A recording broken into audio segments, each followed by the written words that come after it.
Alright, this is going to be pre-recorded footage playing in the background because it was easier to record some footage earlier when I had 4 players, and to be perfectly honest, a lot of the game does actually play out like this. Like, it will look similar to this the whole time, so it's not that bad footage to use, even though it's a bit early game. So, Ragnarok Odyssey. 1. It looks and sounds great. Just look at it. Well, I mean, like, I apologize for not having any background audio, but I had to cut most of it out because I was talking through most of it. But, yeah, Ragnarok Odyssey looks and sounds great on the Vita screen. The music is a lot of fun, the sound effects are nice and chunky, the visuals are really, really nice. Just look at them, for God's sake. They're pretty damn brilliant. It looks and sounds great, sure. The gameplay, however, is a little bit repetitive. It's a Monster Hunter clone of... Well, I guess you can call it a Monster Hunter clone, but it's also a bit of a hack and slash. The controls, for the most part, are really good. I'll admit that. They're pretty damn solid. The only problems I have are the camera and the lock-on, which are actually pretty interconnected. Lock-on is pretty bad.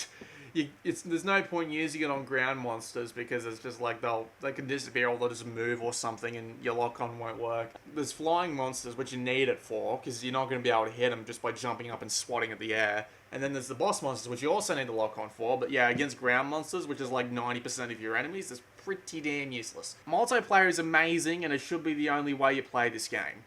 That's my honest opinion. It's really the only way you should play this game, because solo is a bit boring and a bit lonely and all that, you know.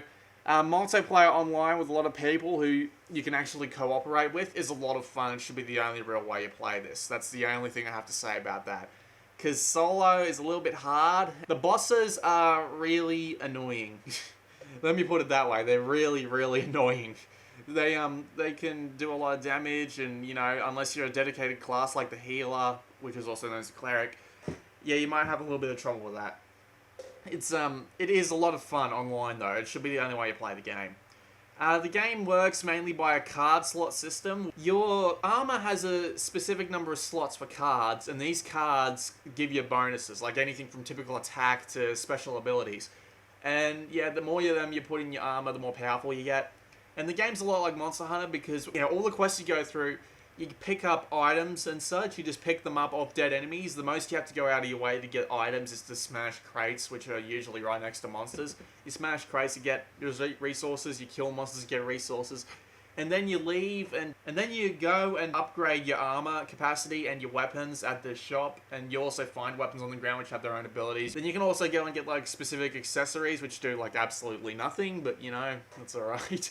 They just look funny, though. Like, there's a piece of toast hanging out of someone's mouth that's called Round the Corner of Love. I will never get over that. That is so stupid. Yeah, that's basically the whole idea of the game, though. You go and hunt monsters for supplies, and you upgrade, and then you go and get more supplies, basically. There's a lot of quests. Like, I'm about 15 hours into the game as of writing, and I'm about halfway through the main game. So, yeah, you know, there could be around 30 hours of content here, possibly more. There's also a few extra quests, which give a few more hours of gameplay, I'm sure. The game will last for a while, but, you know, if you're by yourself, it might be a little hard to keep playing. I don't blame people for doing that. It's a bit lonely by yourself and all that, but basically, I've pretty much described the whole game right there. But it's a lot of fun. It's a bit repetitive, but, you know, if you get 4 people doing co-op, it is a lot of fun. Definitely worth the money, because it's one of the best co-op experiences you can get on Vita right now, bar none. That's basically all I have to say about that, so see you all next time.